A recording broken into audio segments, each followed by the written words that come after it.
Hi everyone, welcome back. My name is Dennis. For those of you who have not been following this series, I want to thank you for joining me today. I know that there has been a lot of conversation lately about the government's new approach to churches and ministries in Kenya. And some of it has got so many people in ministry feeling a little nervous. So let's talk about what's actually going on in Kenya. I am here to clear some confusion and to give you facts on what the government is really trying to do and how it affects you as a church leader and a pastor. So here's the deal. On May 5th, 2023, last year, President Ruto set up a task force to take a look at the law that govern churches and ministries in Kenya. This was in response to the Shaka tragedy, an absolute disaster where more than 400 people lost their lives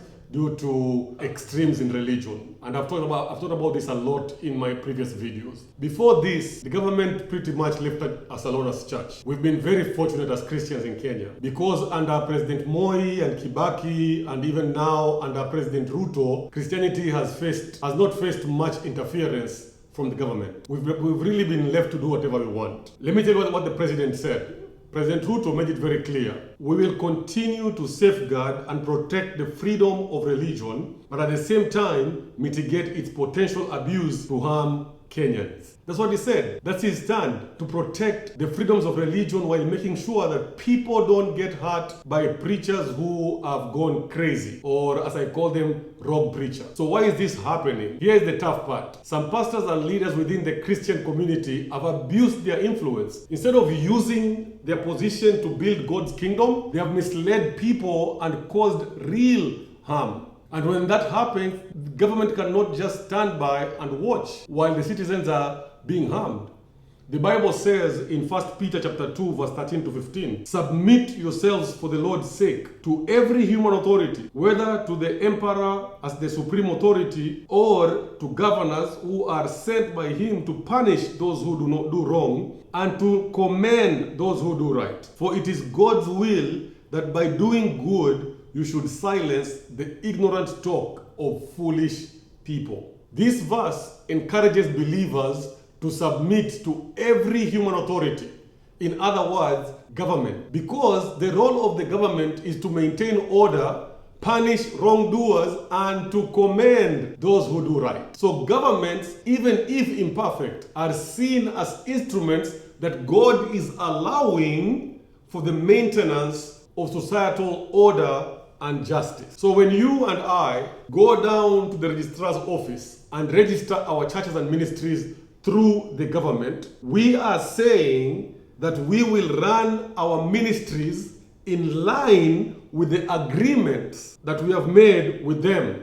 And when this agreement has been made, they issue your ministry with the required documentation, certificate of registration, to run your ministry legally. That's the word I'm looking at, legally within the country of Kenya. So it is very important as ministries that before you sign anything, to read really everything, take the papers, turn them right, turn them left, turn them inside out, and read everything and see what you're committing yourself and your church to.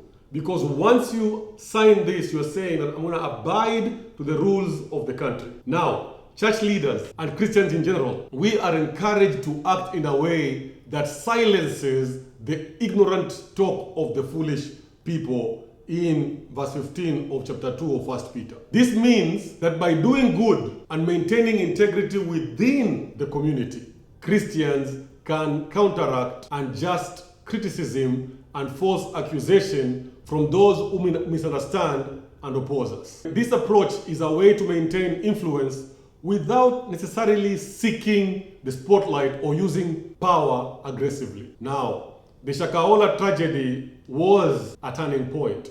It was the opposite of what this verse is saying. The leaders in this ministry did not maintain integrity in the way that they led God's people. And when the government got involved, it was because of the death of 400 people because of the false teaching of Pastor Mackenzie. And of these 400 people, majority of them were women and children. And Ruto even said this himself. What happened at Shaka was not just an attack on religion, it was an attack on our identity as a nation that believes in God. And this is why he put together this task force to make sure that this does not happen again, which I think is a good thing. I can't fault the government for trying to protect its citizens from rogue pastors who are really causing harm. So, who is on this task force? Let's talk about the task force itself. It's led by some pretty well-known church leaders. You've got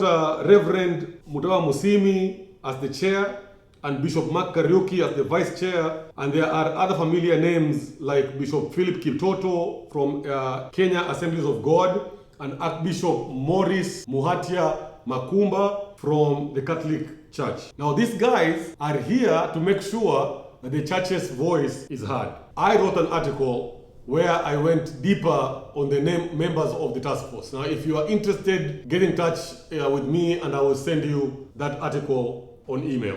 Now, I know some of you might be thinking, is the government coming for us, for my ministry, for my church? I get it. In places like China, we've seen government shut down churches, arrest pastors, and even tear down buildings. But let's remind ourselves of this.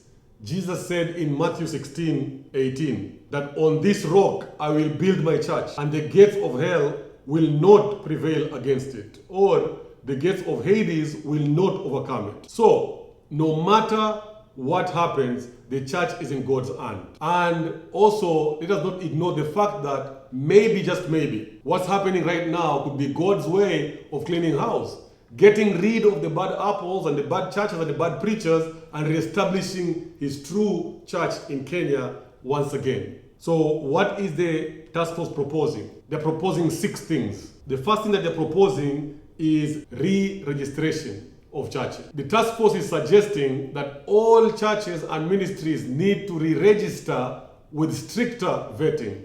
That the registrar will be empowered to deregister groups linked to extremism and harmful practices. So, as a pastor or as pastors, we need to be careful who we associate with and make sure our umbrella churches and organizations are solid Christian ministries. Because if you associate with a rogue ministry and that ministry goes down, guess what? You are going down as well. So that is number 1, re-registration. Number 2 is Religious Affairs Commission. They are proposing a new body to oversee churches and ministry and all organization of religion in Kenya. And this commission would ensure that everyone complies with the law. Number 3, new legal framework. They've put together new laws, like the Religious Organization Bill of 2024, to enforce these changes. It's important for us as pastors to stay updated on these laws. We need to know what is going on. Because if you don't know, you're gonna be found ignorant, and then you're gonna fall in trouble, not because you're a bad person, but just because you didn't know. So make sure that you stay updated and know what is going on. Number 4, updated education. The government wants to promote religious tolerance and awareness of extremism through updates on the education, to the education curriculum. Now this is where I wasn't really sure what they're trying to do. Are they updating education in high school, college, Bible schools, or is this going to be a civic practice where the government is going to go around and train people on extremism and all that? I don't know. But they're suggesting that there should be some sort of education to educate people or make them aware of extremism in religion. All right? Number 5, media regulation. They are also looking to amend the Kenya Information and Communication Act so that they can regulate religious content in the media. Now this one raises a question for me. Who decides what content is sound and what content is not? Because what is sound in church might not be sound in the secular. What is harmful? Who decides and who defines what is harmful or not? This is another one that maybe the people that are in the task force need to really clear up and let us know so that we know that we're not being targeted. Because today we have a president who is pro-Christian, but then the laws are being put today to last forever, or to last for a long time until the next amendment. What if the next president comes in and interprets harmful to really encroach in some of the things that believers believe in? Or is fasting now going to be illegal because Mackenzie used fasting to kill people, or people died because of fasting? That's not a bad thing. It was a good thing that was practiced in a bad way. So now you can't just come and say that fasting is wrong. Fasting is an integral part of the Christian life. I hope that makes sense.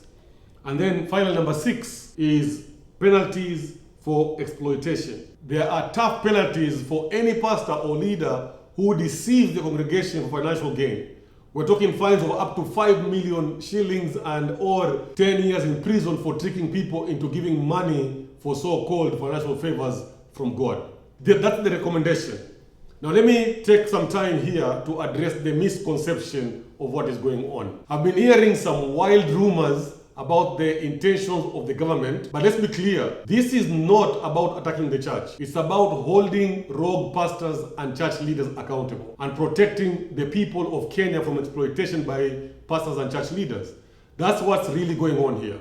And as a minister who cares about the gospel, this should concern us when the gospel that we hold so dear is being smeared by people who desire not to glorify God and edify His creation, but their desire is to promote themselves and manipulate people for their own good.